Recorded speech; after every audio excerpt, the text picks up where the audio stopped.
Glad to welcome you to another exciting time on School on Air TV program. Education like you've never seen it before. Education brought to you right under your roof. My name is Tunde and I'm glad and excited to welcome you to another great time on School on Air. Of course, Tunde is not here alone. I'm here on the program also. My name is Fumi and it's always good to be back on the School on Air TV program. We are back again to take you on another journey. This time we're going to be looking at English language. We're going to be looking at another lesson on English language.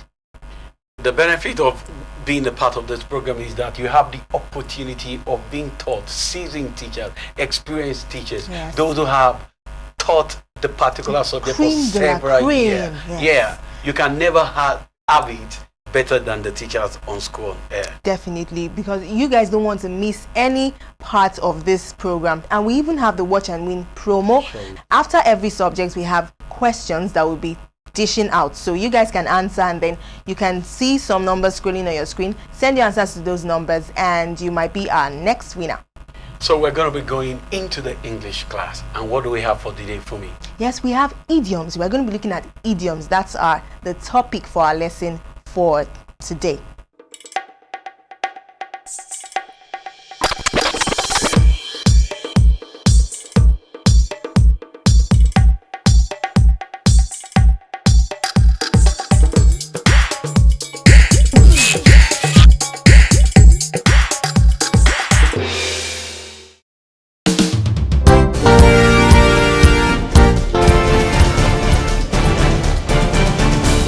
I welcome you again to another English language class, and we'll continue with our idioms because I want you to use them a lot in whatever you are doing.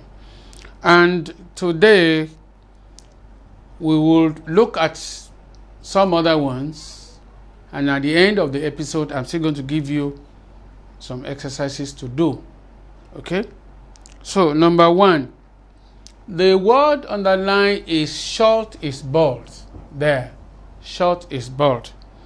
And then the sentence reads, the newly elected president short is bald during the campaign. Short is bald during the campaign. What does that mean? Does it mean that he did all within his ability during the campaign, or he killed an opponent during the campaign? Short is bald, or he challenged his opponent during the campaign. Now, which one would you think is correct there? Short is bald. The correct one is A, did all within his ability during the campaign. Short is bald. Short is bald. Okay. Number two, to keep a civil tongue in one's head. To keep a civil tongue in one's head. To keep a civil tongue in one's head. What does it mean? To speak about civilian life every time. To criticize the military from time to time. Or to speak good things about people always. Okay? Or to talk continuously. Which one will you pick for that one? Which one will you pick? Okay, which one will you pick? Okay, it means to speak good things about people always. To speak good things about people always. To speak good things about people always. To keep a civil tongue. Civil tongue. You could even get the meaning from the word civil. In fact, if you are writing an essay on an accident, if you are giving an essay like you were involved in an accident and so on and so forth, narrate the story. Now, okay, you can. This is an. You say he escaped death last week by the skin of the teeth. By the skin of the teeth. I escaped the accident by the skin of the teeth, of his teeth. Okay, what does that mean?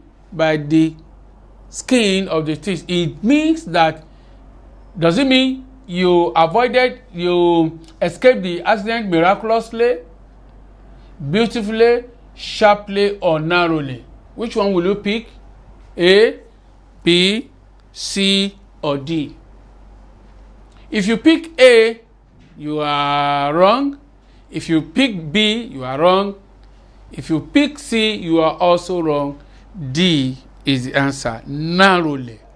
Tessie spoke to me about my interest in politics like a Dutch uncle. It means Tessie spoke to me how? In a foregoing and difficult language, as an experienced person in politics, frankly and in all seriousness, or like a blood relation. Like a blood relation, frankly and in all seriousness, like a Dutch uncle. It means he spoke to him frankly and in all seriousness. So this will be the correct answer. Like a Dutch uncle, frankly and in all seriousness. Is that clear? Number 5. Wiped the floor with Abbas. Wipe the floor. Wipe the floor. Wipe the floor. Okay, wipe the floor with Abbas. It means that, what does it mean? It means was victorious over Abbas in a contest recently. Wipe the floor with Abbas. Okay, was victorious over Abbas in a contest recently. Okay. Number 6. In fact, Roland is wet behind the ears. Wet behind the ears. Wet behind the ears. What does that mean? Does it mean he's a good swimmer, a gossip, inquisitive, or inexperienced? Which one will you pick? Which one will you pick? Okay, the correct answer is C. Wet behind the ears means he is an inexperienced person. Number 7. Met thinks Shayo has bats in the belfry, and the correct thing for it is that he demonstrates strange ideas which suggest madness. That will be the correct answer. So we go to number 8. To be at the end of one's tether. To be at the end of one tether. What does it mean? To be broke, or be deserted by one's friends and relatives, or have exhausted one's patience, or to reach the point of death. What is the idiom? To be at the death of one's tether. The answer is what? Is C. Have exhausted one's patience. Okay, that's an expression for you. To go Dutch with somebody means to go into business with somebody, to go into business with somebody, to share expenses with the person, visit a place of interest with the person, put the person in trust. Okay, put the person in trust. Which one will you pick out of number 9? Which one will you pick? Okay, the answer will be what? B. Share expenses with the person. Share expenses with the person. So that's your number 9. Number 10. To be hosted with one's own petard. To be hosted with one's own petard is be hurt by the danger one has set for another person.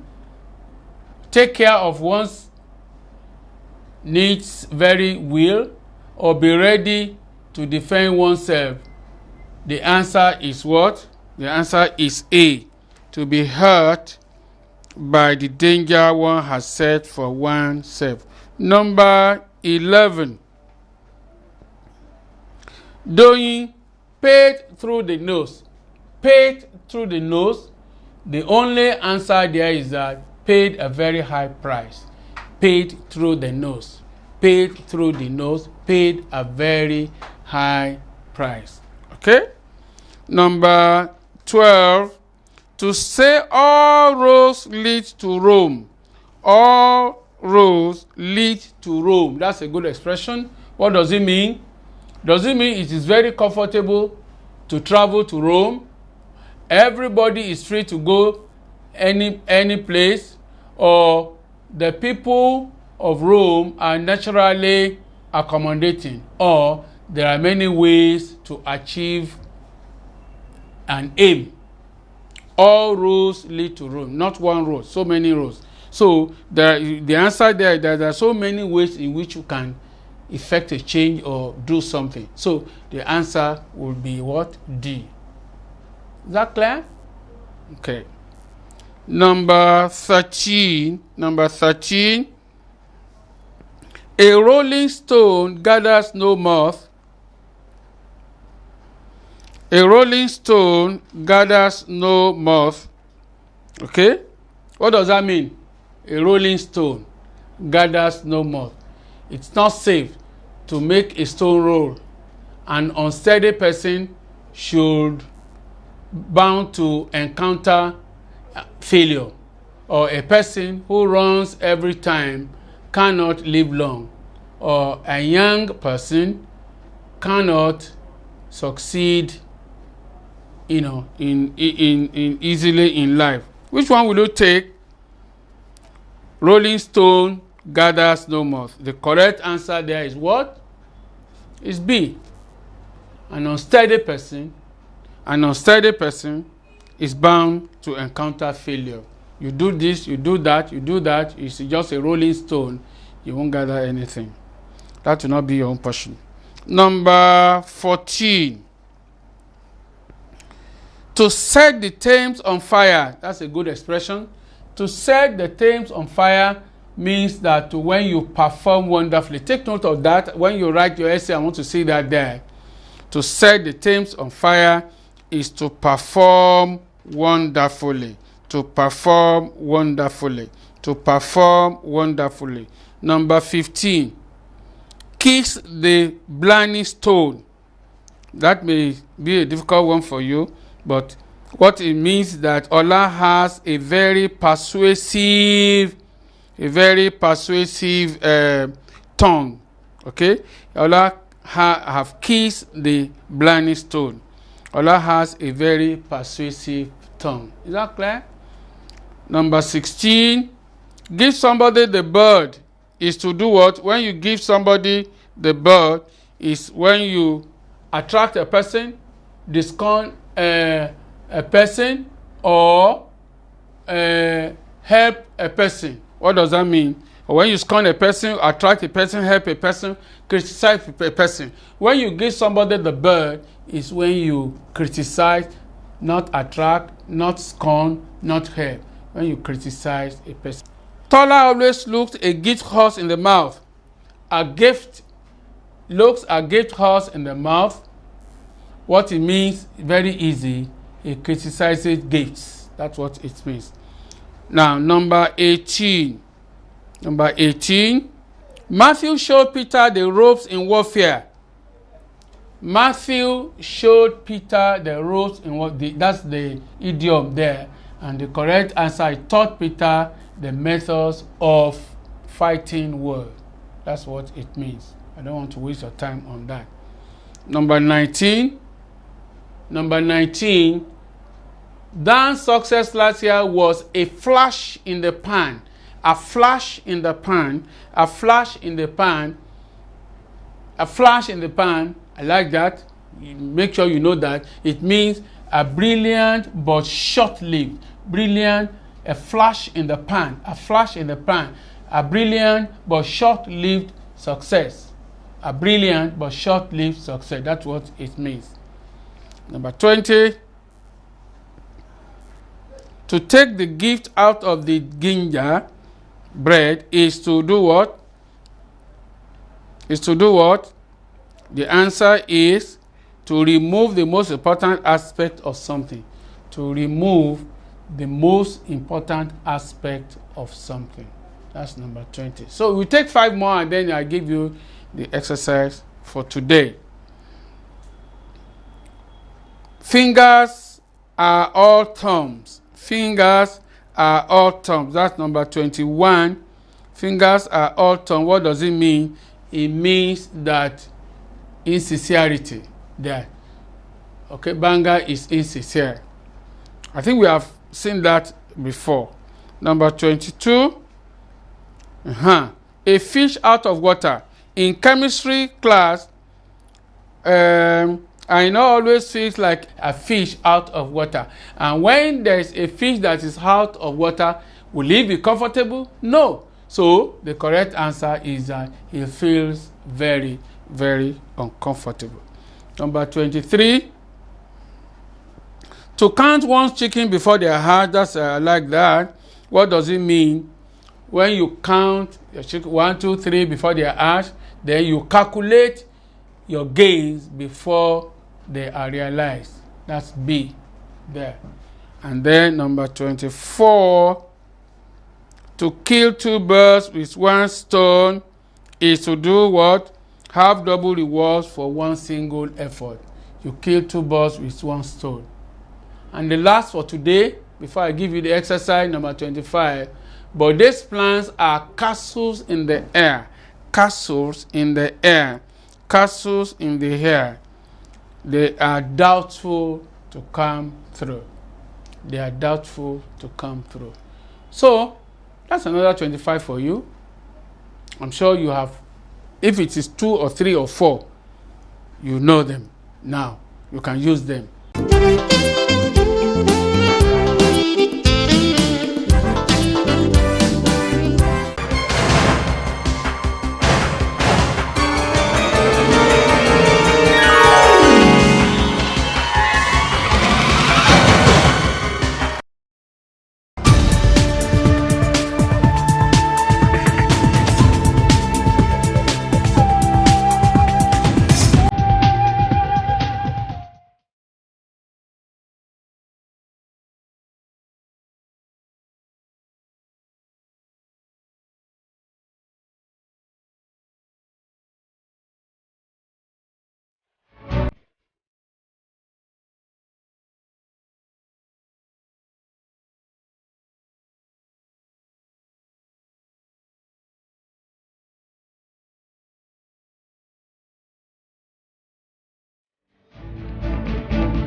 All right, you guys are welcome back. This is still the School on Air TV program. We just watched the topic idioms under English language, and I'm sure you've learned a lot because I also did. Yeah, there is actually no end to learning.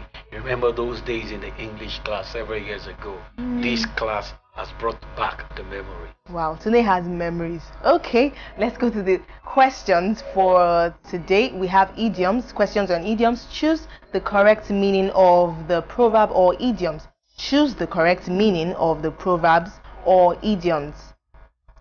The first one, to make clean breast off. To make clean breast off. Does it mean to gain prominence? B, does it mean to praise oneself? C, does it mean to confess without or reserve? D, does it mean to destroy before it blooms? And E, none of this. Question 2. To keep one's temper. A, to become hungry. B, to be in good mood. C, to preserve one's energy. D, to be aloof from. And E, none of these. And the third question, to drive home. To drive home. A, does it mean to find one's roots? B, to return to place of rest. C, back to the original position, D, to emphasize, and E, none of this. Question 4. To have an axe to grind. A private end to serve. B, to fail to arouse interest. C, to have no result. D, to work for both sides. And E, none of these. And the fifth and final question, to leave someone in the lurch. To leave someone in the lurch.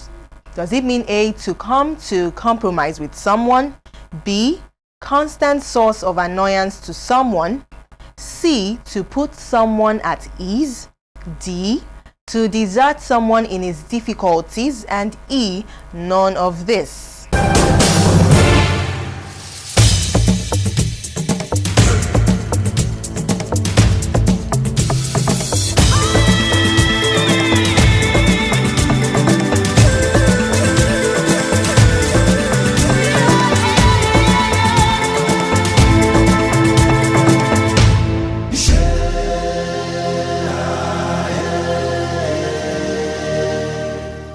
So with these questions, we've come to the end of this episode of School on Air TV program, and we're looking forward to receiving your answers on the numbers that will be scrolling on the screen. Okay, of course, we have those numbers so you can send your answers. And don't forget to go to our website, www.schoolonair.tv. We have lots and lots of lessons for you guys to purchase, and you can just go there and just avail yourself. Just go through all the things that we have for you. So it's been another privileged opportunity, Be on Air, bringing the most exciting educational program to you. See you next time. Bye-bye.